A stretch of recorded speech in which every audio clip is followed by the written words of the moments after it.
everyone, welcome here. If you're new here, my name is Rebecca. If you're not new here, welcome back. Thank you for coming back and watching another video. So as you probably guessed from the title of this video, I am doing a Q&A today. So I asked you here on YouTube and over on Instagram to send me any questions you had, whether that be about minimalism, sustainability, wellness, just life things in general. And you all asked some really good questions. So I'm going to try and answer as many questions as I can in this video today.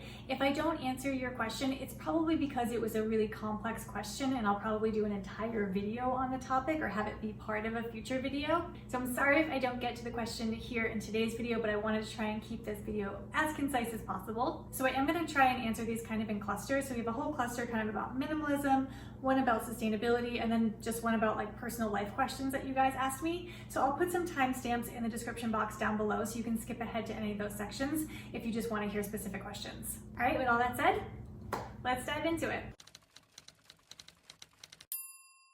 All right, so let's start with minimalism. I had a lot of questions about minimalism, and I'm sorry if I keep looking down, but I have my computer here in my lap.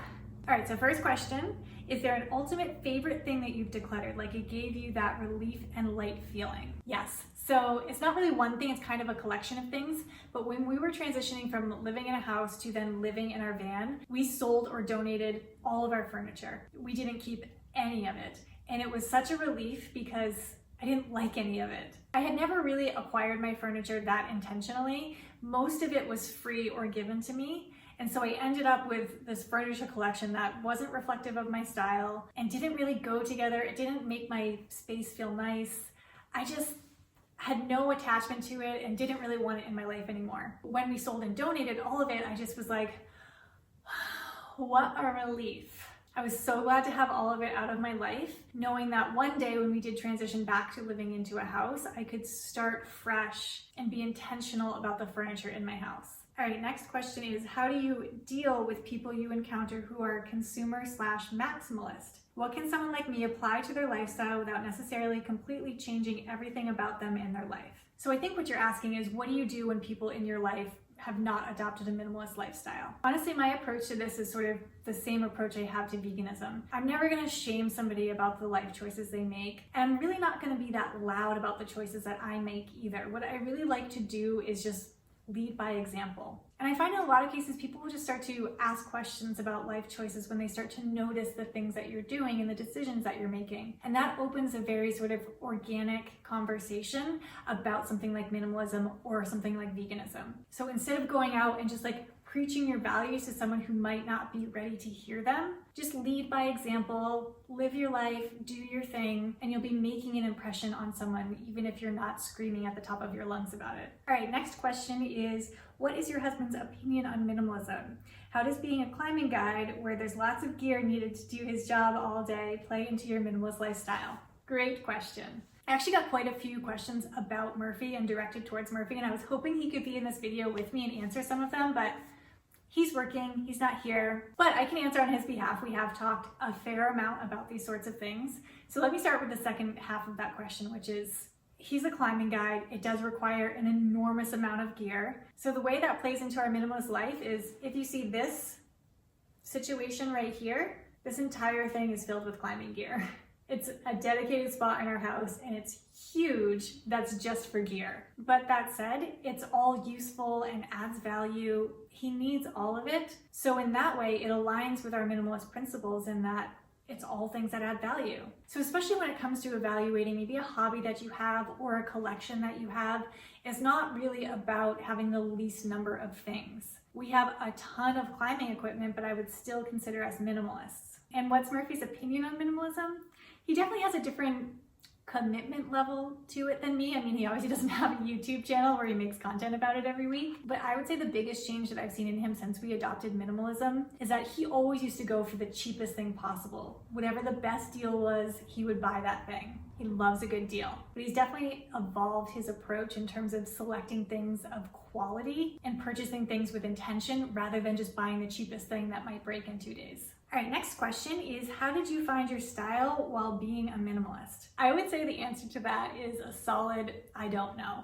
Living in the van and traveling full time, my wardrobe was very, very functional. I needed to stay warm, I needed it to perform for my outdoor activities, and it wasn't much more than that. So I'm still kind of coming out of that phase of my life and transitioning into this one, where I still do a lot of outdoor activities. I need a lot of functional clothing, but I'm also trying to evolve into a little bit of a more mature style, and I'm just not there. So I'm a little bit in an in-between phase, trying to figure out what my next sort of phase of style is. But I will say, as a minimalist, I do like to have a color palette in my closet. That's kind of like my biggest trick to being able to have a lot of outfits without having a lot of pieces. I like almost everything to match everything else, so I can put a lot of different outfits together. All right, next question.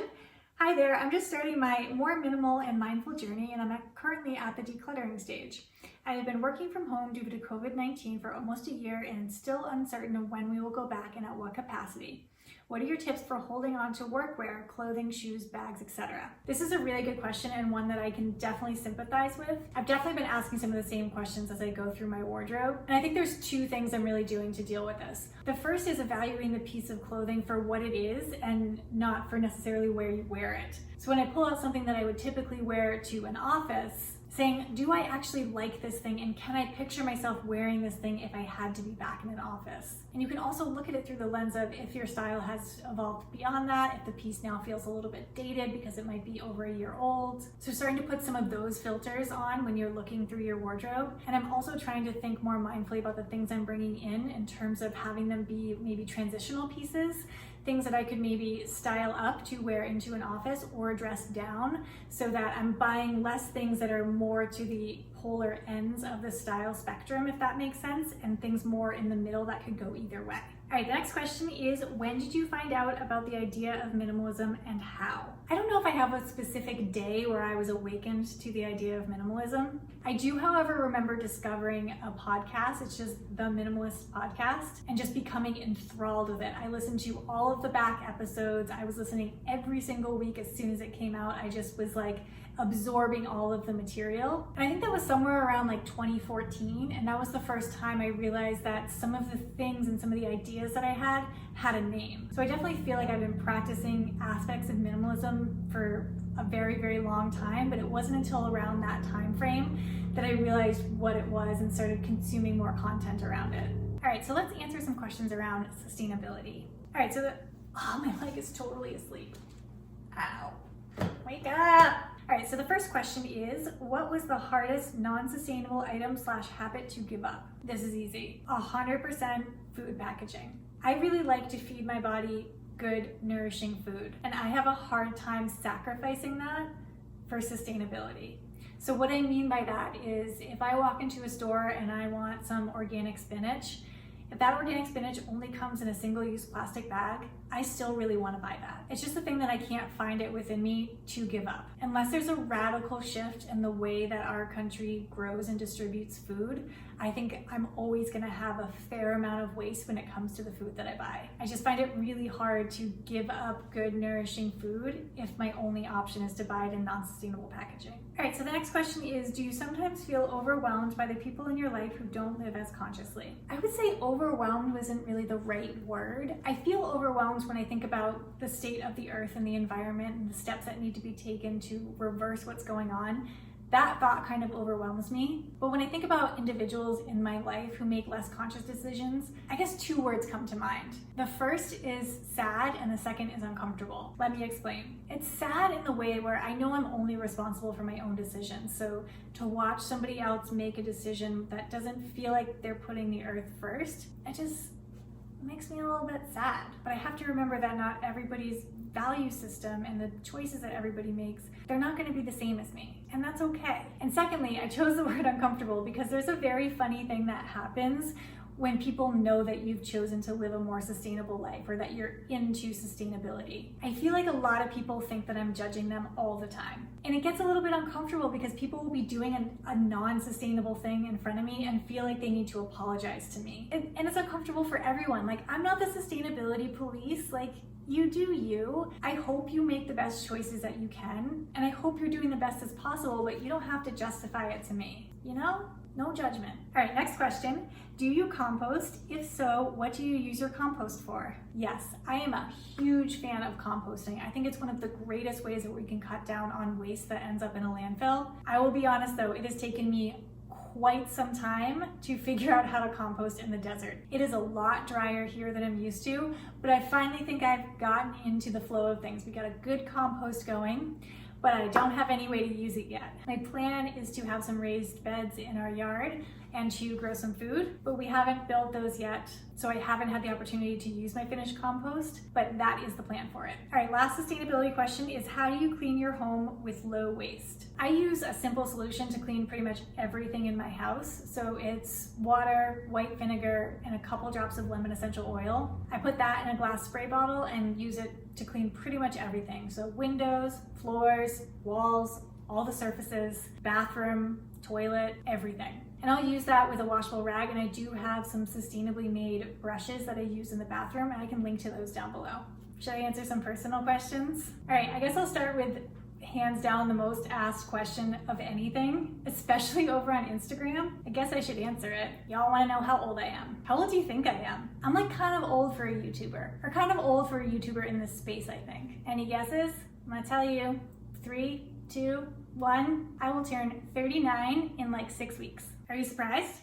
Is that what you expected? Do you think I was older? Do you think I was younger? That's how old I am. All right, moving on. What are your hair plans and or goals? Will you ever get a buzz cut again? Nope, I'm never shaving my head again. I know a lot of you liked it, but I would say if I could skip the growing out phase, like if I could shave my head and then have long hair again like the next day, I might do it. I liked having a shaved head, but I don't like all the in-between growing out. It takes way too long. So my hair plan is that I'm not going to cut it, bleach it, dye it, or use heat tools on it for 1 complete year. So I shaved my head on May 10th of 2020. So on or after May 10th of 2021, I'm going to get my first haircut. I don't know how long it's gonna be at that point. My hair grows pretty slowly. I was hoping for some sort of like little short bob by that time, but I'm not sure that's gonna happen. But eventually I'd like to go for a little bob. That's my next hair goal. All right, next question is about YouTube. What made you decide to start a YouTube channel, and what things have surprised you the most about having a channel? I started a YouTube channel really just as a way to document our travels. So if you're an OG subscriber here, if you've been here for a long time, I used to make travel vlogs. We were traveling around in our van, we were backpacking across Asia, and I just was documenting what we were doing. So I really just started the channel as a way to document that period in my life. But I also started with it because when I was going to transition from, working a corporate job 9 to 5 and living in a house to traveling full-time in a van, I didn't know how to do that. And YouTube was such a good resource for me. Watching all these other people living non-traditional lifestyles was so inspiring to me and helped me understand how I could do that and how I could make that happen. So it also was a way for me to pay it forward in some ways. I wanted to create content that was meaningful to people and inspired people to also live a non-traditional lifestyle. And the thing that surprised me the most about having a YouTube channel, I would say I expected the worst and was surprised by the best. What I mean by that is there's so much talk on the internet about how terrible people are on the internet, especially people in YouTube comments. There's so many trolls out there. Knock on wood, that hasn't really been my experience. And my channel's on the smaller side, so maybe I'm just not to that point yet where I'm getting a lot of that. But for the most part, people are so kind and so loving and so supportive. I sort of went into this with my guard up, like, okay, I'm ready. Like, people are gonna make fun of me and throw shade and be mean to me, and like, it didn't happen. All right, next question. Okay, I'm gonna throw this one in there because I thought it was kind of funny, and people do ask me kind of frequently, am I related to Mark Sisson? So if you don't know, Mark Sisson is an author. I think he's like a food blogger. He's a triathlete. And Sisson is not that common of a last name, so I understand why people would ask this, but no, to my knowledge, we are not related. All right, next question. Do you miss van life, and do you think you'll ever do it again? Yeah, I miss it. I think a lot of that is due to the fact that we haven't been able to do any traveling in the last year. So it was a stark difference between the life I had been living and then the life that COVID forced us to live this year. That was a really difficult adjustment. So I feel like that makes me miss it more. And would we ever do it again? Yes, but in a different way. I think from this point forward, we'll probably always have a home base. I don't know that we would ever live just in the van and only have our possessions in the van and not have a place to call our own or an address. But we would like to do some extended travel in a van, just probably not, full time for 18 months like we did last time. All right, these two kind of go together, so I'm just gonna read them together.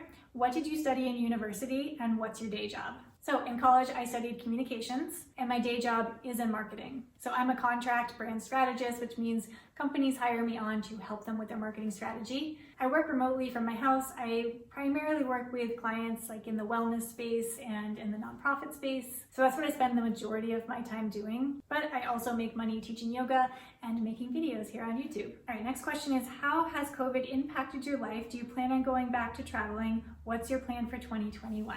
I mean, COVID has had a huge impact on our life. When we settled here in the desert, our plan was to design a life that allowed us to live in the desert the majority of the year and travel part of the year. And then last year when COVID hit, we both lost jobs and we were unable to travel. So we kind of watched this life we so carefully designed crumble a little bit. And like I mentioned earlier, I think one of the hardest things that COVID presented us with was the fact that we had this very abrupt change of we could literally go anywhere in the world that we wanted. I mean, we spent the fall of 2019, we bought a one-way ticket to Bali, never knowing when we were gonna come back. Like, that's a very different experience to fast forward to 2020 where we couldn't even leave our house. So that was one of the hardest impacts, I think, of COVID for us. But if things improve with COVID, I don't think we'll be doing any big traveling in 2021, but I do think we're gonna be able to spend at least the summer on the East Coast of the United States. So that is our plan for 2021. And when we're able to travel a little bit more freely, I think we'll probably end up doing some South America trips. I think both of us are really interested in like Argentina, Chile, Patagonia area. So if I could think about future travel, hopefully it'll be somewhere in that region someday. All right, let's do one more. Oh, let's do this one. How did you meet Murphy? So I met Murphy back in like 2013, I think it was, when we were both living in Boston, and we had a friend in common, and every Sunday that friend had a vegan potluck. So one Sunday, him and I got to talking a little bit, and he was like, hey, have you ever been rock climbing? And I was like, no, but that sounds amazing. And he was like, oh, we should go. Let's go on Wednesday. There was a rock climbing gym right down the street from both of our houses. So I was like, perfect, sounds great. So I'm all psyched for my first date with this guy who's gonna show me how to rock climb. So I meet him over at his house and we're gonna walk down to the climbing gym together. And as we're leaving to go down there, he invites his roommate to come. And I was like, oh, is this not a date? Did I read this wrong? Are we not going out on a date? Why is his roommate coming? But his roommate ended up not coming. So it was just the two of us. We have a great time. We end up staying up till like 2 o'clock in the morning, just like chatting on his porch, having some cocktails. And I live not too far up the street from him. So he's like, oh, let me walk you home. So I was like, okay, yeah, let's walk home. So he walks me home. And at this point, I'm like, I really like this guy. We had a really good time. We had a really good connection. I'm definitely getting like some date vibes from him. Like, even though maybe I was confused at first, like, this is a date. So he walks me up to my door, he hands me these tomatoes that he had grown in his garden, like as a gift for me. And he like gives me a little side hug and then he turns and walks away. And I was like, that felt so friendly. So is this not a date? And I was like, I need to clear this up immediately. And I just grab him and I give him a kiss. And then I walk in my door and go home. It's one of the more bold things I've done in my dating life, but I just didn't want to be ambiguous about like what was happening here. I was like, this was a date and I like you.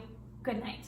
And then we hung out pretty much every day after that and forever and ever because now we're married. And then like months and months later, we're talking about this night and he's like, well, I only invited my roommate because I was nervous and I didn't think that you would ever agree to go on a date with me. So I didn't think it was a date. And then I was pleasantly surprised at the end. It all worked out. All right, so on that note, I'm going to wrap this video up. Thank you so much for watching. This was really fun to make. I like to feel like I'm making content about things you guys want to know about. So always feel free to ask me any questions in the comments. I'm happy to answer anything. Please give this video a like and subscribe down below. That helps my channel a lot.